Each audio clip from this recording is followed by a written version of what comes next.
Students, welcome to social school. मैं हूं आपकी अनुष्या दीदी एंड कैसे हैं मेरे सारे स्टूडेंट्स। आई होप आप सब ठीक हो एंड आई ऑल्सो होप कि आप लोग सुपर रेडी हो आज के इस सेशन के लिए। तो ये क्लास है आज की मेरी क्लास 12th के सारे स्टूडेंट्स के लिए। तो आप लोगों को पता ही है कि फिलहाल हमने रिसेंटली इंटरनेशनल ऑर्गेनाइजेशन चैप्टर को फिनिश करा है। तो आज के क्लास में उसी चैप्टर से रिलेटेड बहुत सारे हम इंपॉर्टेंट क्वेश्चंस को प्रैक्टिस करने वाले हैं। पर अगर आपको न्यू स्टूडेंट हो और अगर आपको लग रहा है कि ये चैप्टर कब खत्म हो गया, तो टेंशन मत लो, इसी चैनल पे वीडियो वाले सेक्शन में जाओ, आपको मेरे सारे पुराने लेक्चर्स मिल जाएंगे। आप इस चैनल पे प्लेलिस्ट वाले एरिया में जाओगे तो आपको उस प्लेलिस्ट में मेरे सारे लेक्चर्स दिख जाएंगे। तो हाँ, पहले चैप्टर को कंप्लीट कर लो और उसके बाद हम लोग आज के क्लास में इंपॉर्टेंट क्वेश्चंस को कवर करने वाले हैं। तो आज के क्लास में हम जो भी क्वेश्चंस डिस्कस करने वाले हैं सुपर डुपर इंपॉर्टेंट है। ऐसा बिल्कुल हो सकता है कि वो same question as it is तुम्हारे बोर्ड एग्जाम में आ जाए। ऐसा तुम्हारे सीनियर्स के साथ हो रखा है और तुम्हारे साथ भी होगा। तो अच्छे से ध्यान से तुम लोगों को इस लेक्चर में सुनना है। जो भी न्यू स्टूडेंट्स हैं यहाँ पर, आगे बढ़ने से पहले जल्दी से हमारे चैनल को सब्सक्राइब कर दो, क्योंकि थ्रू आउट द ईयर इस चैनल पर बहुत ही अमेजिंग कंटेंट आने वाला है ह्यूमैनिटीज के बच्चों के लिए। चलो बच्चों, तो हम लोग अब स्टार्ट करते हैं अपने लेक्चर को और देखते हैं अपना पहला क्वेश्चन क्या है। List few reasons in favour of India becoming a permanent member in UN. क्या मतलब है इस क्वेश्चन का? क्वेश्चन में कह रहे हैं कि कुछ कारण बताओ जिसमें तुम इंडिया की साइड ले रहे हो और समझा रहे हो कि इंडिया को यूनाइटेड नेशन के एससी में परमानेंट मेंबर क्यों बनना चाहिए। ठीक है, ऐसा क्या खास है इंडिया में? इंडिया की कुछ स्ट्रेंथ बताओ, कुछ तारीफें करो इंडिया की और समझाओ कि इंडिया को हमें परमानेंट मेंबर बनाना कंसिडर क्यों करना चाहिए। ठीक है, क्वेश्चन आ गया सबको समझ। अब हम एक एक करके आंसर देखना स्टार्ट करते हैं। ठीक है, तो फर्स्ट पॉइंट क्या है? इंडिया की पॉपुलेशन बहुत ज्यादा है। तो इंडिया जो है सेकंड मोस्ट पॉपुलस कंट्री है। ठीक है, अब तो खैर ये डेटा थोड़ा सा चेंज हो चुका है। तो सेकंड मोस्ट पॉपुलस कंट्री है पूरे वर्ल्ड में। 1/5 ऑफ द वर्ल्ड पॉपुलेशन हमारे पास है। तो ऐसे में हम लोगों को बिल्कुल परमानेंट मेंबर बना देना चाहिए। एक पॉइंट तो ये हुआ फेवर में। दूसरा पॉइंट क्या है? दूसरा पॉइंट क्या है? इंडिया पूरे वर्ल्ड में लार्जेस्ट डेमोक्रेसी है। सबसे बड़ी डेमोक्रेसी हम लोग हैं।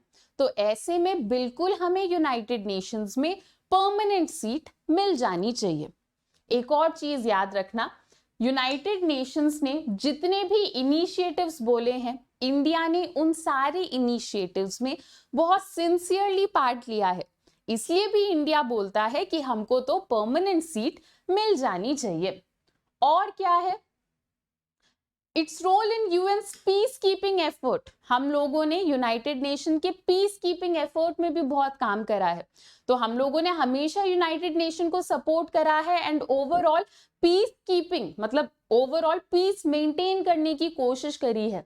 ये भी बहुत स्ट्रॉन्ग रीजन है जिसकी वजह से हमें परमानेंट सीट मिल जानी चाहिए। नेक्स्ट, अगर हम इंडिया की इकोनॉमी के बारे में बात करें तो नो डाउट हमारी इकोनॉमी ओवर द टाइम बहुत तेजी के साथ ग्रो करने वाली है। ये कंसिडर करते हुए भी इंडिया को बिल्कुल परमानेंट पोजीशन मिल जानी चाहिए यूनाइटेड नेशंस के सिक्योरिटी काउंसिल में। जब भी यूनाइटेड नेशंस ने फाइनेंशियल कंट्रीब्यूशन की बात करी है, इंडिया ने हर बार फाइनेंशियल कंट्रीब्यूशन दिया है। ठीक है, ऐसा नहीं है कि कभी हम पेमेंट देना भूल गए या हमने कभी पेमेंट के लिए मना कर दिया। विदाउट फेल इंडिया ने हमेशा कंट्रीब्यूशन दिया है यूनाइटेड नेशन को। ये भी बहुत स्ट्रॉन्ग रीजन है जिसकी वजह से इंडिया एक परमानेंट सीट डिजर्व करता है।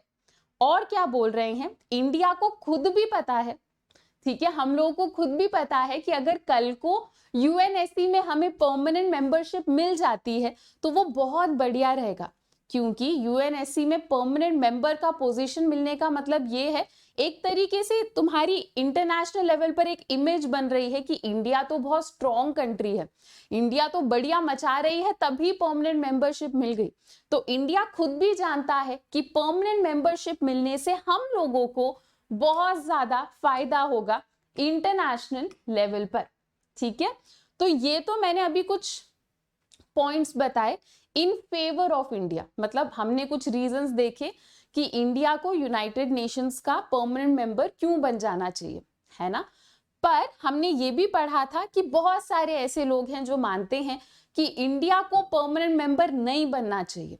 तो इस क्वेश्चन में तुमसे यही पूछा जा रहा है कि वो लोग क्या बोलते हैं, इंडिया में ऐसी क्या कमियां हैं जिसके वजह से अलग अलग कंट्रीज या अलग अलग लोग बोलते हैं कि इंडिया को तो यूनाइटेड नेशंस में सिक्योरिटी काउंसिल का परमानेंट मेंबर नहीं बनना चाहिए। ठीक है, तो ये जो अब कुछ पॉइंट्स हैं ये इंडिया के खिलाफ हैं। इनमें हमने कुछ ऐसे पॉइंट्स डिस्कस करे कि क्या रीजन है जिसके वजह से यूनाइटेड नेशंस में हमें परमानेंट सीट नहीं मिल रही है। तो एक बार क्वेश्चन देख लेते हैं, why do some countries question the issue of India's inclusion as a permanent member of UNSC, explain. तो आपसे पूछा जा रहा है कि कुछ कंट्रीज क्यों इंडिया को क्वेश्चन करती हैं कि तुम यूएनएससी में परमानेंट मेंबर नहीं बन सकते, ये तुम्हें एक्सप्लेन करना है, कुछ कुछ पॉइंट्स बताना है। तो इसी तरीके से तुम लोग पॉइंट वाइज लिखोगे। ठीक है, तो इंडिया तो देखो परमानेंट कंट्री बनना चाहती है, पर अलग अलग कंट्रीज हैं जो हमारे इस डिसीजन को क्वेश्चन करते हैं, जो बोलते हैं कि इंडिया को परमानेंट क्यों बनाए। एक तो ऑब्वियस सी बात है पाकिस्तान। ठीक है, तो पाकिस्तान को हमसे तो है ही दिक्कत, तो एक पाकिस्तान बोलता रहता है कि यार इंडिया को तो परमानेंट नहीं बनना चाहिए।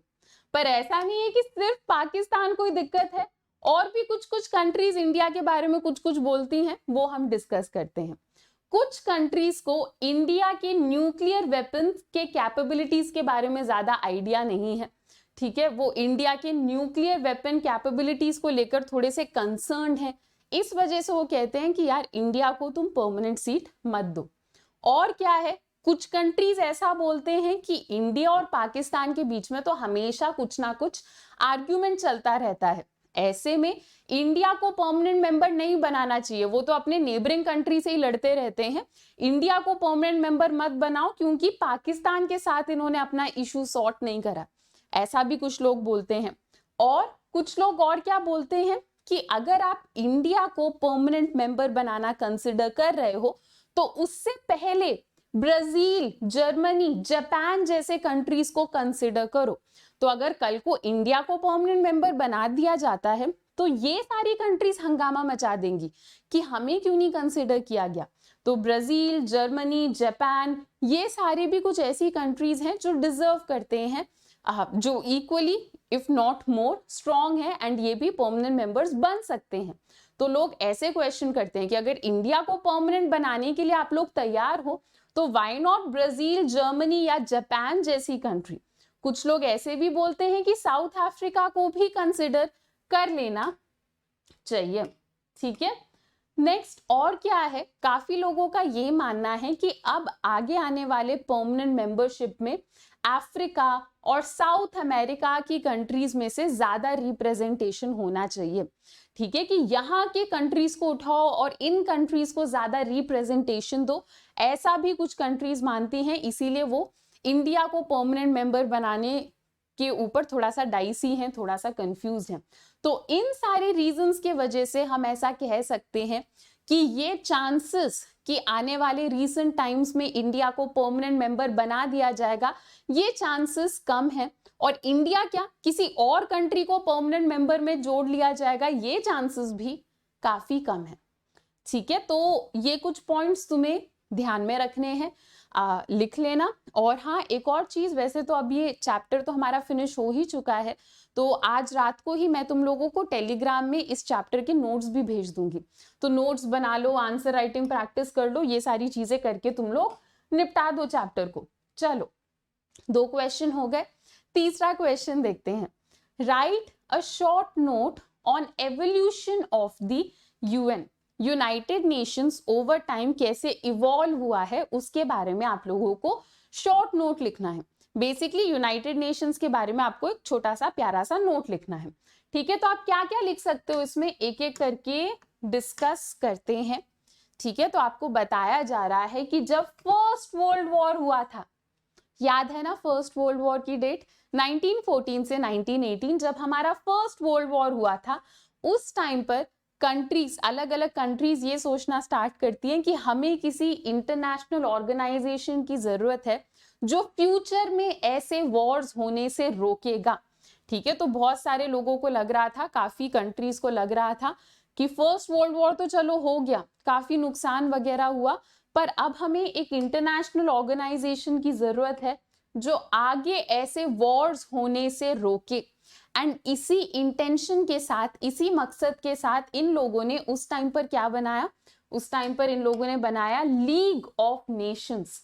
तो लीग ऑफ नेशन उस टाइम पर एक इंटरनेशनल ऑर्गेनाइजेशन थी जो ये सोचकर बनाई गई थी कि फर्स्ट वर्ल्ड वॉर तो हो गया, पर आगे जाकर फर्स्ट वर्ल्ड वॉर जैसी सिचुएशन नहीं होनी चाहिए। तो ये लोग लीग ऑफ नेशन बनाते हैं। स्टार्टिंग में लीग ऑफ नेशन बढ़िया कर रहा था, इनिशियली लीग ऑफ नेशन बहुत सक्सेसफुल था, पर कुछ उतना खास सक्सेसफुल भी नहीं था, क्योंकि लीग ऑफ नेशन हमने बनाया ही ये सोचकर था कि आगे जाकर वॉर ना हो, पर फिर भी सेकेंड वर्ल्ड वॉर हो जाता है 1939 से 1945 के बीच में, ठीक है। तो लीग ऑफ नेशन तो फेल हो गया। लीग ऑफ नेशन तो यही सोच के बनाया था कि यार चलो फर्स्ट वर्ल्ड वॉर हो गया, आगे जाकर एक और वॉर नहीं होना चाहिए, है ना। पर लीग ऑफ नेशन वो नहीं कर पाया, वॉर होने से तो नहीं रोक पाया। तो लीग ऑफ नेशन यहाँ पर फेल हो जाता है, सेकेंड वर्ल्ड वॉर होता है, और सेकेंड वर्ल्ड वॉर में बहुत सारे लोगों की डेथ होती है, बहुत सारे लोगों को चोट लगती है, कंट्रीज एकदम डिस्ट्रॉय हो जाती है, इकोनॉमी भी एकदम रुइन हो जाती है। इसी के चलते लीग ऑफ नेशंस की जगह हम लोग यूनाइटेड नेशंस को बनाते हैं, ठीक है। तो यूएन बना दिया जाता है। तो कब बना था United nation? Immediately after second world war. जैसे ही सेकेंड वर्ल्ड वॉर खत्म हुआ, हमें समझ आया कि यार लीग ऑफ नेशन से तो नहीं हुआ, चलो यूनाइटेड नेशन बनाते हैं। तो 1945 में क्या होता है, सेकेंड वर्ल्ड वॉर के बाद हमारा यूएन, यूनाइटेड नेशन बनता है। ये ऑर्गेनाइजेशन बना कैसे था? इन लोगों ने एक एग्रीमेंट साइन करा था, उसे हम यूनाइटेड नेशंस चार्टर कहते हैं। तो ये साइन करा था इन लोगों ने, उस टाइम पर 51 स्टेट्स ने साइन करा था, एंड उसी के साथ यूएन हमारा एस्टैब्लिश हो जाता है, ठीक है। और यूएन का मेन पर्पस क्या था? जो चीज लीग ऑफ नेशन नहीं कर पाया, वो चीज यूनाइटेड नेशन अचीव करने की कोशिश कर रहा था। तो यूनाइटेड नेशन का एक मकसद तो क्या था कि फ्यूचर में इंटरनेशनल लेवल पर लड़ाई झगड़े नहीं होने चाहिए। और क्या मकसद था यूनाइटेड नेशन का? कि अलग अलग कंट्री साथ में मिलजुल कर काम करें, साथ में कोऑपरेट करें, ये भी यूनाइटेड नेशन का ऑब्जेक्टिव था। यूनाइटेड नेशन इस उम्मीद के साथ बनाया गया था कि अगर कल को अलग अलग कंट्रीज के बीच में लड़ाई झगड़ा होता है, कोई आर्ग्यूमेंट होता है, तो वो आर्ग्यूमेंट वॉर तक नहीं जाना चाहिए, या फिर अगर कल को चलो एक्सट्रीम केस में वॉर हो भी जाता है, तो उस वॉर की वजह से जो नुकसान हो रहा है, उस नुकसान को मिनिमाइज कर देना है, उस नुकसान को बहुत कम कर देना है। ये सोचकर यूनाइटेड नेशंस को हमने बनाया था। इसके अलावा अक्सर आप देखोगे वॉर, बैटल, आर्ग्यूमेंट्स, ये सारी चीजें अक्सर क्यों होती हैं? जब अलग अलग एरिया में डेवलपमेंट नहीं होता, जब कहीं पे सोशल या इकोनॉमिक डेवलपमेंट की कमी होती है, तभी वहां पर वॉर और ये बैटल, इस टाइप का माहौल क्रिएट होता है। तो ऐसे में यूनाइटेड नेशन और क्या बोलता है कि हमारा ये भी इंटेंशन है कि हम अलग अलग कंट्रीज में डेवलपमेंट को एनकरेज करें, ताकि वो मिलजुल कर काम करें, और फिर उससे क्या होगा, पीसफुल माहौल क्रिएट होगा। हाँ, फिर से खुल गया ये, बढ़िया। चलो, तो ये एक और हमारा ऑब्जेक्टिव था यूनाइटेड नेशन का। 2011 तक आते आते यूनाइटेड नेशन में 193 मेंबर्स आ जाते हैं। मतलब ऑलमोस्ट सारे इंडिपेंडेंट कंट्रीज ने 2011 तक आते आते यूनाइटेड नेशंस को ज्वाइन कर लिया था। अगर हम यूएनएससी की बात करें, पता है ना सबको, यूनाइटेड नेशंस में ही यूनाइटेड नेशन सिक्योरिटी काउंसिल है, तो यूएनएससी में 5 परमानेंट मेंबर्स हैं। टोटल 15 मेंबर्स हैं, उन 15 में से 10 जो हैं नॉन परमानेंट हैं, वो 2-2 साल में बदलते रहते हैं। पर 5 ऐसी कंट्रीज हैं जो परमानेंट है। उन 5 कंट्री का नाम आप लोगों को याद होना चाहिए। USA, Russia, United kingdom, France और चाइना, ये 5 परमानेंट कंट्रीज हैं। इन्हीं को ही हमने परमानेंट क्यों बनाया? क्योंकि उस टाइम पर जब सेकेंड वर्ल्ड वॉर खत्म हुआ था, तब उस टाइम पर ये 5 कंट्रीज कंपैरेटिवली सबसे ज्यादा स्ट्रॉन्ग थी, एंड ये 5 कंट्रीज ऐसी थी जो वॉर के विनिंग साइड में थी, विनिंग टीम में थी।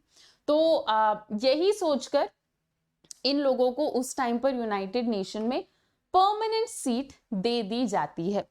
यूनाइटेड नेशन में जो सबसे विजिबल पब्लिक फिगर होते हैं उनको हम सेक्रेटरी जनरल कहते हैं। एंड प्रेजेंटली अभी के टाइम पर हमारे यूनाइटेड नेशन के सेक्रेटरी जनरल कौन है? एंटोनियो ग्यूटेरस, और ये 9th सेक्रेटरी जनरल है। मैंने यहाँ पर इमेज भी डाल दी है आप लोगों के रेफरेंस के लिए, ठीक है। चलो, तो ये नाम आप लोगों को याद रखना है, एमसीक्यू में भी आ सकता है। तो वैसे तो मैंने तुम्हें बहुत सारे पॉइंट्स बता दिए, तुम लोग देखना कि क्वेश्चन कितने नंबर का आया है, एंड अकॉर्डिंगली उतने ही पॉइंट्स लिखकर आना। चलो नेक्स्ट क्वेश्चन देखते हैं। What is veto power? Veto power क्या होता है यार, वो समझते हैं, ठीक है। तो यूएनएससी जो होता है, यूनाइटेड नेशन का जो सिक्योरिटी काउंसिल होता है, वहां पर डिसीजंस लिए जाते हैं, और जब डिसीजंस लिए जाते हैं तो वोटिंग होती है, ठीक है। तो जब भी कोई डिसीजन लिया जा रहा होता है तो क्या होता है? वोटिंग होती है, और इस वोटिंग में क्या होता है? सारे मेंबर्स वोट देते हैं, ठीक है। पर अभी मैंने तुम्हें बताया यूएनएससी में 5, बहुत बढ़िया, 1 मिनट, हाँ, यूएनएससी में 5 परमानेंट कंट्रीज हैं, है ना।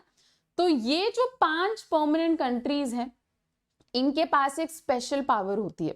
मान लो कोई डिसीजन लिया जा रहा है, अब यूएसए के पास वीटो पावर है, 5 में से एक कंट्री यूएसए थी ना, यूएसए के पास वीटो पावर है। तो मान लो कोई डिसीजन लिया जा रहा है, यूएसए को वो डिसीजन अच्छा नहीं लगा, यूएसए ने क्या करा? अपनी वीटो पावर को लगाया और बोला कि भाई इस डिसीजन को कैंसिल करो। तो क्योंकि यूएसए एक कंट्री यूएसए बोल रही है कि ये डिसीजन अच्छा नहीं लगा, इस डिसीजन को कैंसिल करो, तो बिना किसी क्वेश्चन के उस पूरे डिसीजन को कैंसिल कर दिया जाएगा। फर्क नहीं पड़ता और कितनी कंट्री सपोर्ट कर रही हैं, अगर यूनाइटेड नेशन कुछ कैंसिल करने को बोलता है तो वो कैंसिल हो जाएगा। तो ये जो 5 परमानेंट कंट्रीज होती हैं, इनके पास एक स्पेशल पावर होती है जिसके थ्रू ये डिसीजंस को बंद करा सकते हैं, एंड इसी पावर को हम वीटो पावर कहते हैं। वीटो पावर एक नेगेटिव वोट होता है।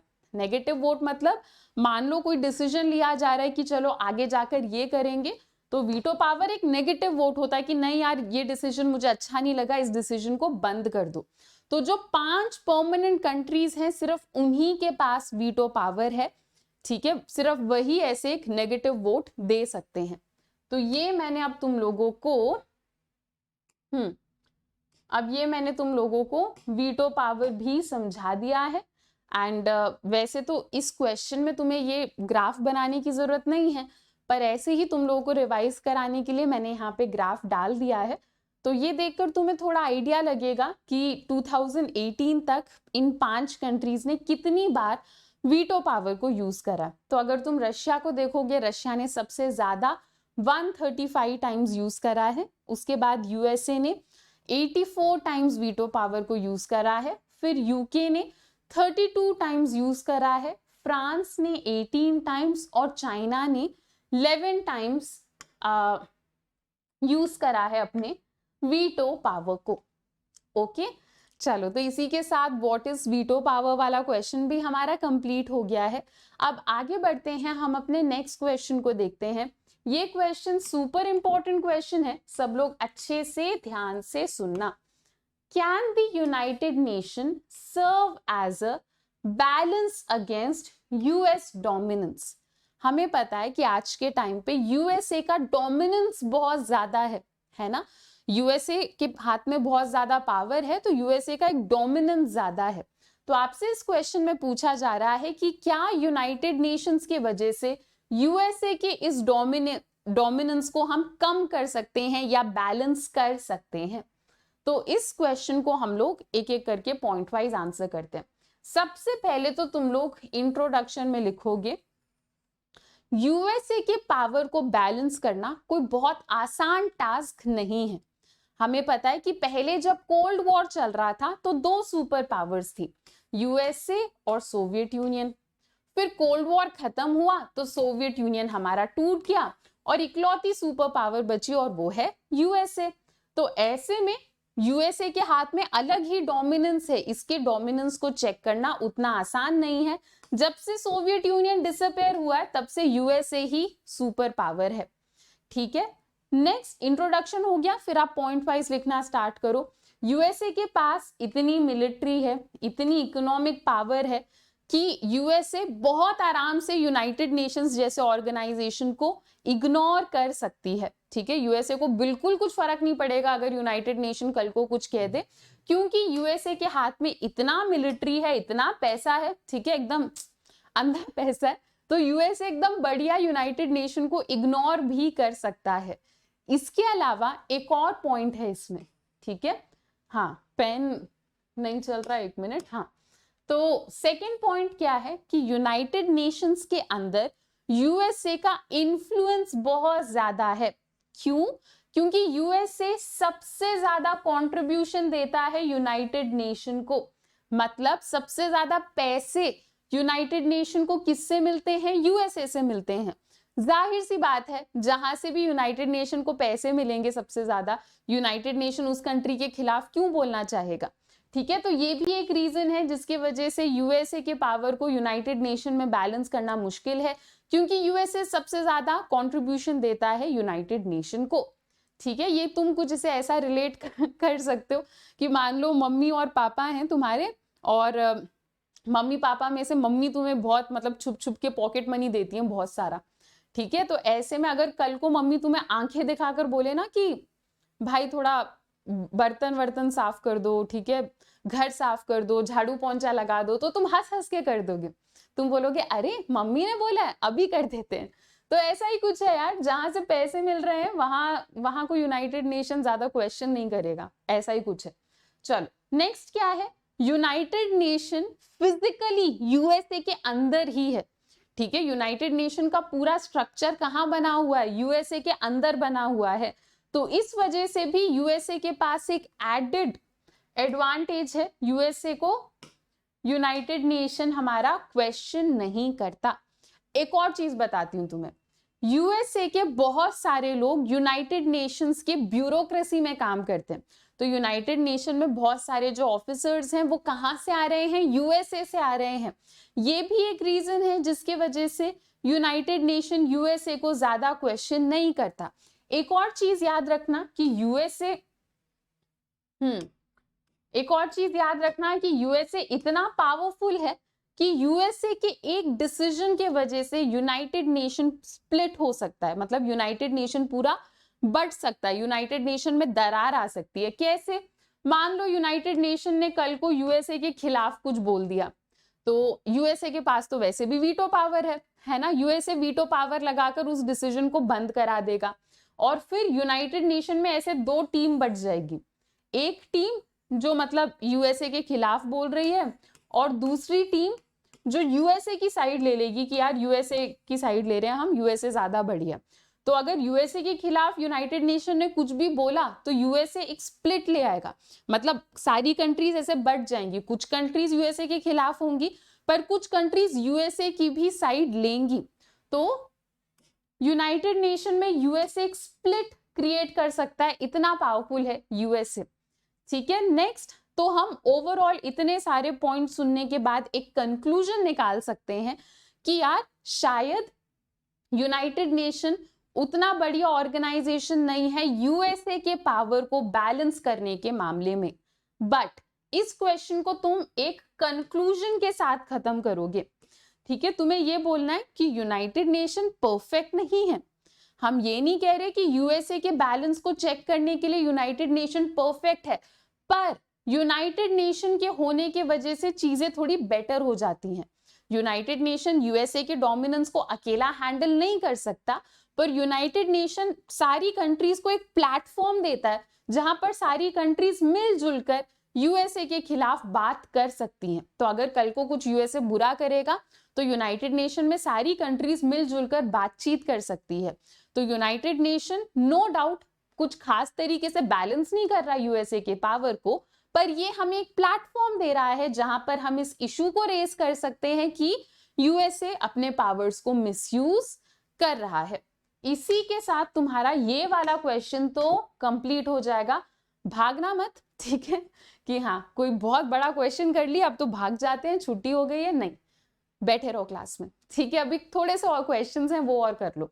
नेक्स्ट क्वेश्चन है, state any 4 criteria that have been proposed in the recent years for new permanent and non-permanent members of UNSC। ठीक है, तो तुमसे बोला जा रहा है कि कुछ क्राइटेरियाज बताओ जो कि यूनाइटेड नेशन ने बोला था कि अगर कल को हम नया मेंबर लेकर आएंगे यूनाइटेड नेशन में तो उन कंट्रीज को इन क्राइटेरियाज को फॉलो करना होगा। तो वो क्राइटेरियाज क्या थे वो तुम्हें बताने हैं। क्वेश्चन में बोला है कि 4 क्राइटेरिया बता दो, ठीक है, पर यहाँ पे तो 4 मांगा है, क्या पता बोर्ड एग्जाम में 5 मांग ले, तो मैंने तुम्हारे लिए सारे क्राइटेरिया ही लिख दिए हैं यहाँ पर, ठीक है। फिर तुम देख लेना क्वेश्चन में क्या मांग रखा है, कितने मार्क्स का क्वेश्चन आया है, उस हिसाब से तुम लोग अपने पेपर में लिखा ना। अभी के लिए तो हम सारे क्राइटेरिया ही देख लेते हैं, ठीक है।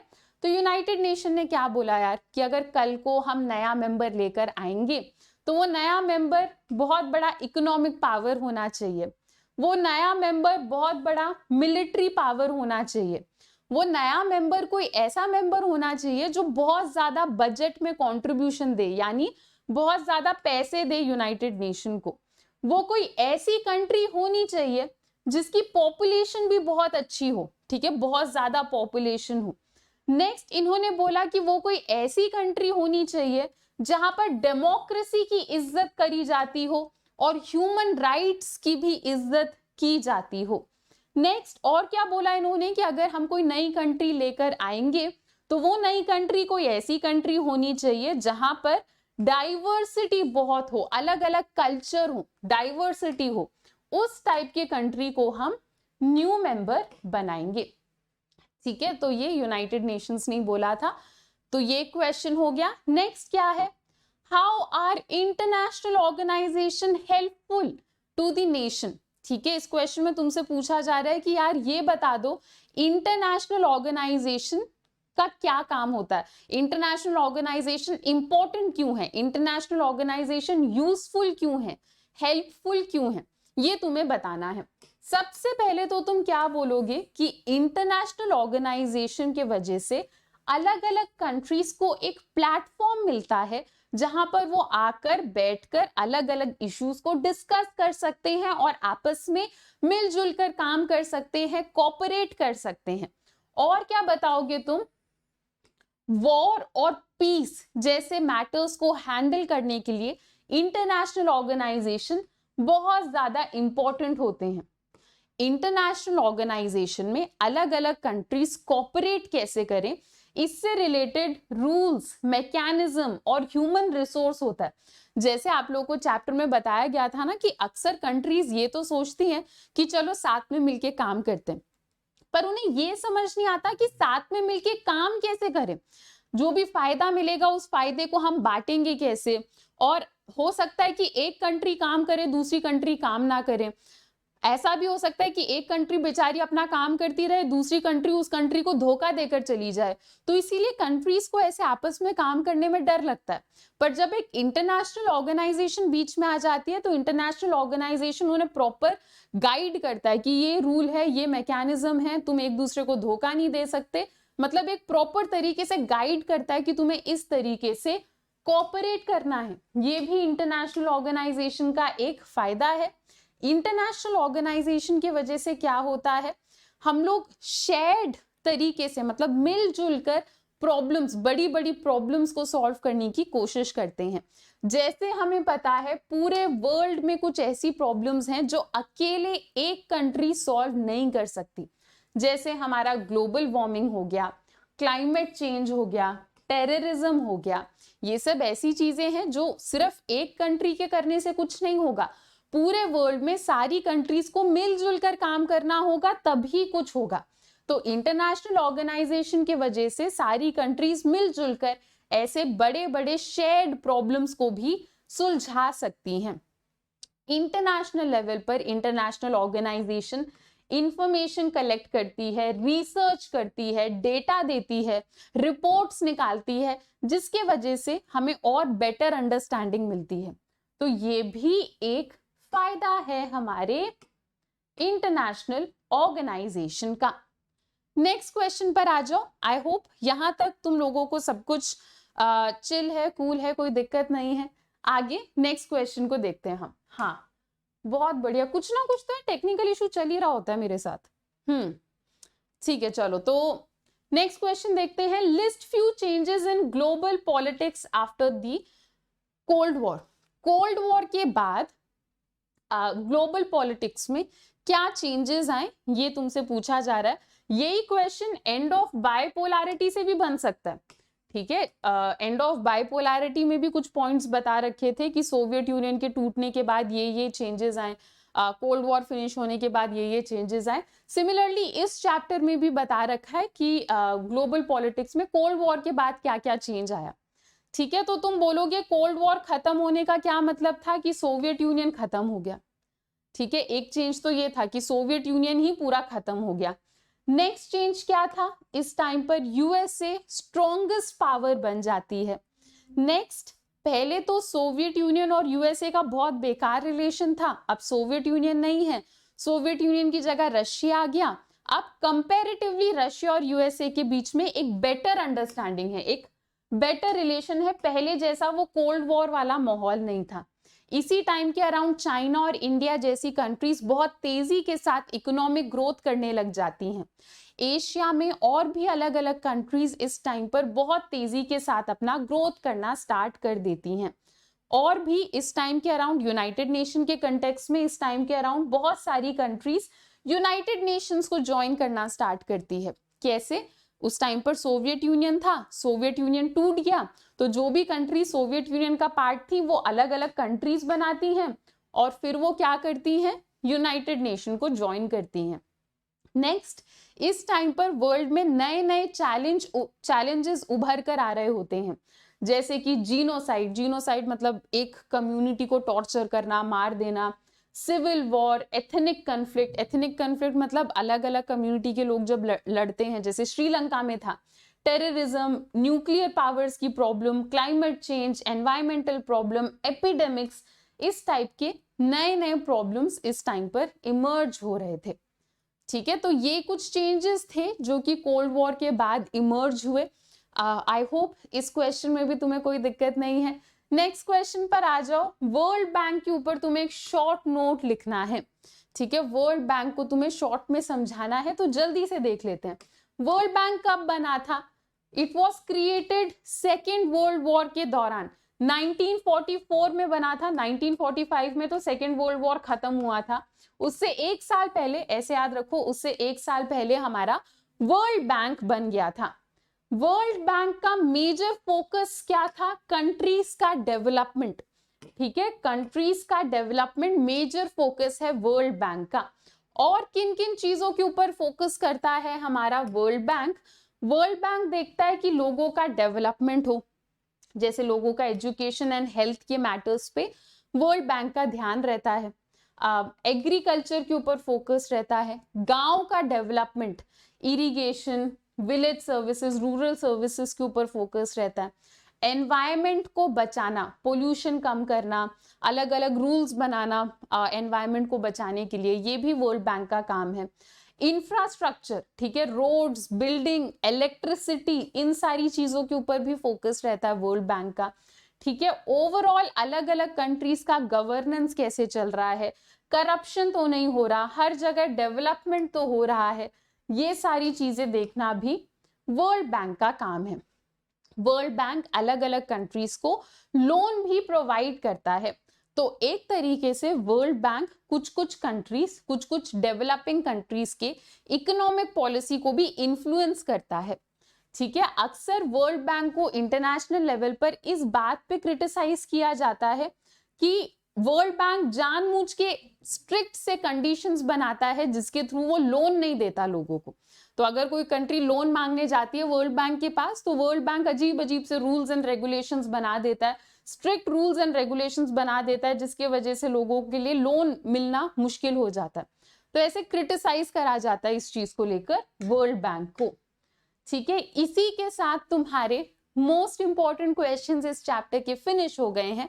पर भागो मत, पिछले क्लास में मैंने तुम लोगों से एक एमसीक्यू पूछा था, देखते हैं किस किस ने आंसर दिया उसका। तो क्वेश्चन था, when did second world war take place? Second world war कब हुआ, ये तुम्हारा क्वेश्चन था। ऑप्शन ए में कहा है 1914 टू 1918, गलत है, ये फर्स्ट वर्ल्ड वॉर की डेट दे दी है तुम्हें। ठीक है, बी में कहा है 1939 से 45, ये सही है। तो ऑप्शन बी राइट आंसर है। देखते हैं कितने बच्चों ने राइट आंसर दिया है। वैसे तो देखो बहुत सारे बच्चों ने राइट आंसर दिया है, पर यार मैं क्या करूं, मेरे पास लिमिटेड इतनी सी ही छोटी सी स्क्रीन है, तो मैं लिमिटेड बच्चों का ही नाम ला सकती हूँ। तो जिन बच्चों ने सबसे फास्टेस्ट आंसर करा है उन बच्चों का नाम देखते हैं। लालिमा वेरी गुड, करण बहुत बढ़िया, करण ने ब्रैकेट में लिखा है अब मेरा नाम भी आएगा। सही बोल रहे हो करण, फास्टेस्ट आंसर करा तो तुम्हारा नाम भी आ गया। एंड बाय द वे शायद तुमने यहाँ वो बेब्लेड वाली डीपी लगा रखी है, कूल है। चलो, तो Suman very good, Arpita I am Khushi, अच्छा खुशी हाय, वेरी गुड, आपने भी राइट आंसर दिया है। और नितिन, पलक, मीनाक्षी वेरी गुड, आप लोगों ने भी राइट आंसर दिया है। अन्वेषा वेरी गुड, आपने भी राइट आंसर दिया है। तो सारे बच्चे जल्दी से इन स्टूडेंट्स के लिए क्लैपिंग कर दो, ठीक है, क्योंकि आप सारे स्टूडेंट्स ने राइट आंसर दिया है। इसी के साथ आप लोगों की आज की क्लास तो फिनिश हो गई, पर ये तो हमारी रिकॉर्डेड क्लास थी। अगर कभी आप मेरे से लाइव मिलना चाहते हो तो मेरी लाइव फ्री क्लासेस भी होती हैं, आप उन क्लासेस में भी आ सकते हो। उन क्लासेस का लिंक आपको इसी चैनल के कम्युनिटी वाले सेक्शन में मिल जाएगा, या हमारे टेलीग्राम पर भी आपको लिंक मिल जाएगा।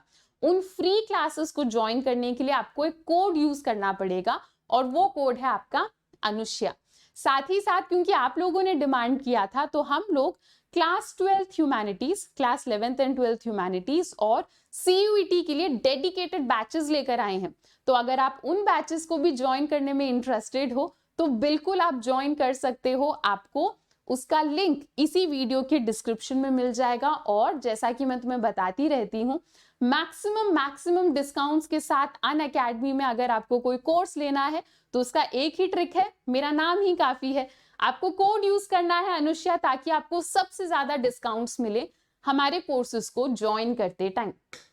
ठीक है, और इसके अलावा आप हमारे टेलीग्राम चैनल को भी ज्वाइन कर सकते हो। जैसे अभी ये चैप्टर फिनिश हो गया है, तो इस चैप्टर के नोट्स मैं आपको टेलीग्राम पर भेज दूंगी।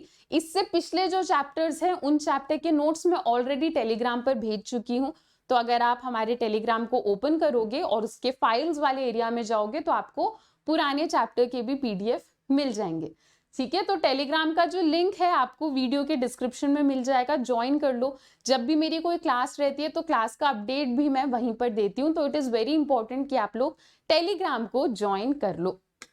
ठीक है, चलो स्टूडेंट्स, तो मेनली मुझे आज आप लोगों को इतना ही कराना था। अब कुछ टाइम के लिए 11th का चैप्टर चलेगा, पर हाँ आप लोग मुझे फिर भी कमेंट सेक्शन में ये जरूर बताना कि आपको नेक्स्ट चैप्टर क्या चाहिए। ठीक है, तो इतना ही था। अगर आपको लेक्चर अच्छा लगा तो वीडियो को लाइक करो, शेयर करो, अपने सारे ह्यूमैनिटीज क्लासमेट्स को दिखाओ, और कमेंट सेक्शन में show some love and support. चलो स्टूडेंट्स, अभी के लिए इतना ही, मिलते हैं अपने नेक्स्ट लेक्चर में। Till then bye bye, take care and thank you.